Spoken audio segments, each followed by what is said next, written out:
this video, I'm going to share what my content creation process for YouTube currently looks like. Now, my process is very simple because I'm still a one-man team. However, it is very instrumental in helping me stay consistent here on YouTube. Now, the first step in my YouTube content creation process is ideation, and so it's always useful. It has always helped to jot down my ideas, right? And I do this in the Notes app on my phone. Now, thankfully, all iPhones come with the Notes app pre-installed, and I'm sure Android devices have a similar app on the phone. Anything that you can use to take notes works for you. Now, if you're not new to the content creation process, you know, sometimes ideas come to you from everywhere. Sometimes ideas come to me when I'm watching an Instagram video, sometimes another creator's video here on YouTube. Sometimes it can be from an article that I'm reading or from a blog post that I'm reading. It can be from a movie that I'm watching, right? Depending on the type of movie, right? So ideas can come from anywhere, and it has always helped that I have documented those ideas on my phone in the Notes app. Now, you don't have to use your phone, right? If some people have the habit of keeping a notepad or a pen by their bedside or close to them or always around them.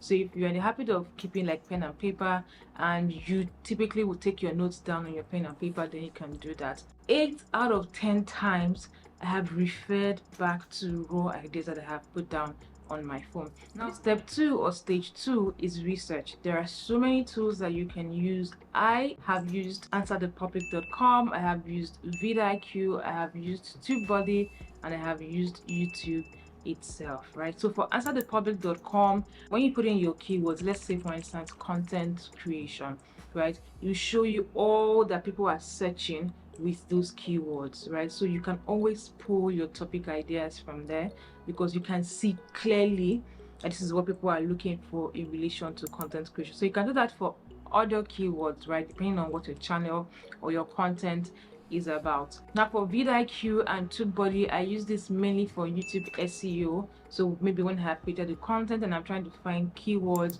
or I'm trying to find an SEO friendly title, right, for my YouTube video. Now, I used to do this, I made a mistake. I no longer do this when the video is ready, but I now do this before. Now, I used to do this after filming my video. But what I noticed, right, was I would have filmed the video, right, with an angle in mind. And then I'll now go on vidIQ or TubeBuddy and I'll do my keyword research and do my title analysis to be sure that I'm using like a highly searchable title for my video. And then I'll notice that the terms, the keywords or the titles that I would have loved to use do not match the angle that I have taken in the video that I've already filmed. So a lot of times I would have titles that are very fantastic, but the videos are not weighty enough to support the title, so it will not look like it's clickbait. So now I'm not doing the research first. So before I film my video, I know what the title is going to be because that will influence the angle that I talk about the topic from. If you're like me and you've been doing your research after filming the video, then I advise that you start doing it before filming the video because you need to have an angle. A lot of people can do videos about this, right? So my YouTube content creation process from ideation to upload, but different people have different angles, right? So you can only know your angle from what you're going to title your video. After using answerthepublic.com, after using vidIQ and TubeBuddy, sometimes I go further to use YouTube, right? So if you don't use all of those other fancy tools, you can go the old route and just use the good old YouTube. What do I do with YouTube? Very simple. I go in the search bar for YouTube itself. I'll put in my keyword. So let's say again, content creation. What usually happens if you're familiar with searching on Google is that Google will start to fill out or give you ideas, right, based on what people have searched for. So the same thing happens on YouTube. As you're typing your keywords, YouTube starts to generate other keywords based on what other people have searched for. So that gives you, at a quick glance, an idea of what people are searching for in relation to your keywords or your topic, and that can help you shape the title for your video. That can help you choose your keywords. So that's what I use to research for my video title. That's what I use to research for keywords before I go ahead to film my video. Now, once I have done my research and I have figured out what the title of my video is going to be, next thing I'm going to do is put it on my content calendar. Now, a content calendar is basically a written or visual schedule of content you want to create, when you want to create it, and where you would want to publish your content pieces to, right? Then depending on maybe how large your team is or how detailed you want those things to be, also depending on the platform, you go further to add other things. So for instance, in my own content calendar, I have columns for things like keywords, I have columns for thumbnail description, I have keywords for raw ideas. So I have a column for raw ideas, I have a column for the actual video title when I have done my research. I'm going to leave a link in the description box for you if you want to check it out. It is a Google Excel or Google Sheets template, right? So it is very easy to use. It's something very simple. It allows for collaboration, so you can check it out if you want. It's going to be linked in the description box. So once I have done my research, I figured out what I want to do, and I've figured out my title for the video, I then go in to plug it into my content calendar. And that is why it may look like for the past 3 videos, including this one, it has seemed or sounded like a series, right? So the first video, which was last 2 weeks, was steps on how to become a full-time content creator.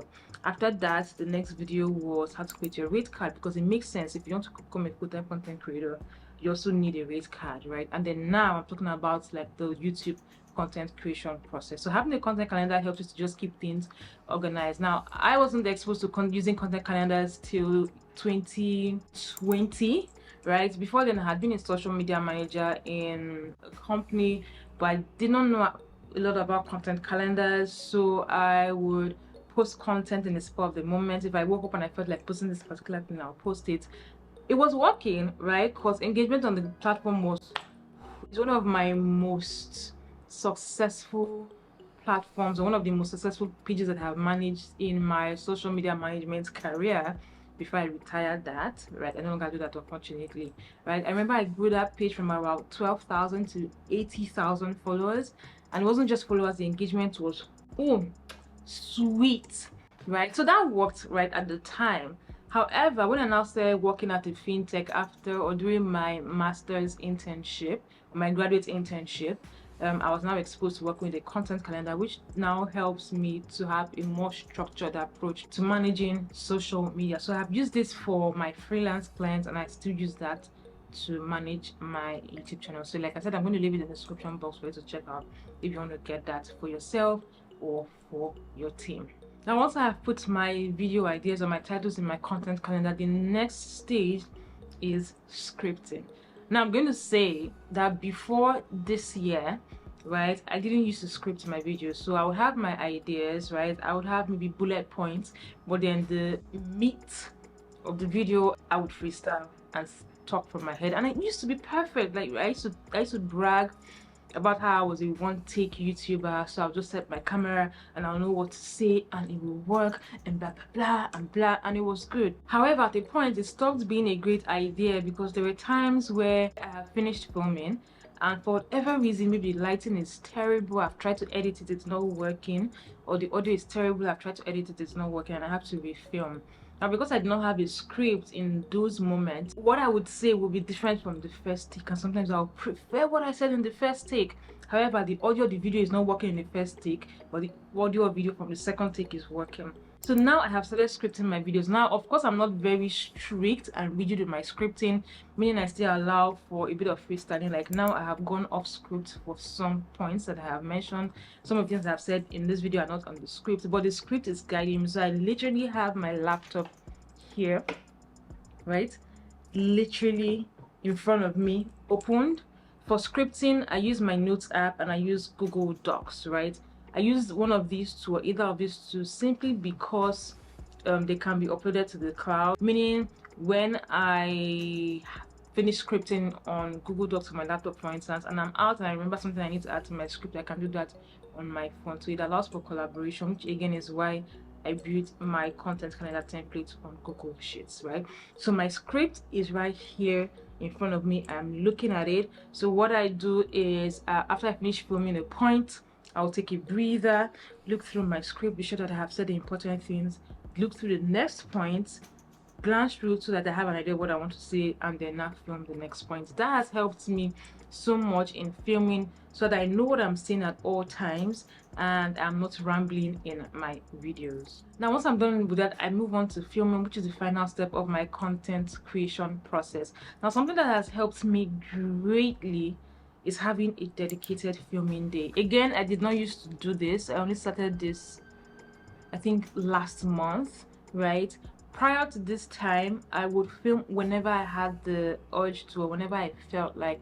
That meant my filming depended on my mood, right? Or a lot of other factors.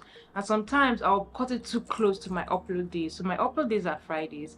And when I was not very disciplined with filming, sometimes I'll find myself filming on Wednesdays, on Thursdays, and I'm burning the midnight candle. I'm not sleeping because I have to edit and get my video ready before my upload day and upload time, and it was just stressful. Now I could do that then, but now I'm married, I have a child, and I have to manage my time better. So I now have Mondays as my filming days, and worst case Tuesdays, like I'm currently filming this video. So Mondays and Tuesdays are now my filming days because Fridays are my upload days. So it helps. And of course, when I film, I edit my video. I have done a video on editing with Final Cut Pro. I'll link it in the description box and above if you haven't watched it and want to check it out.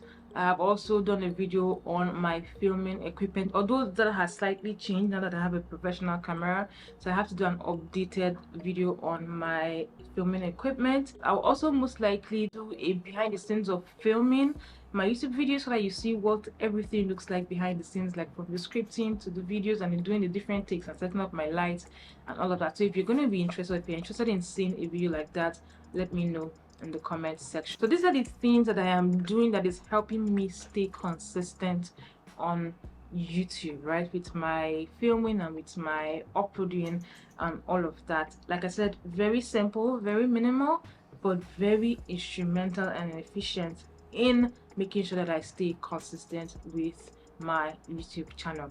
Now if you enjoyed this video, I have a playlist dedicated to content creators like you, and in that playlist I have videos like becoming a full-time content creator and setting your rates, my favorite tools, my filming equipment and setup and all of that. So if you enjoyed this video, I'm sure you enjoy one of those videos, and I'll see you in that next video. Till then, stay safe, stay fabulous. Goodbye.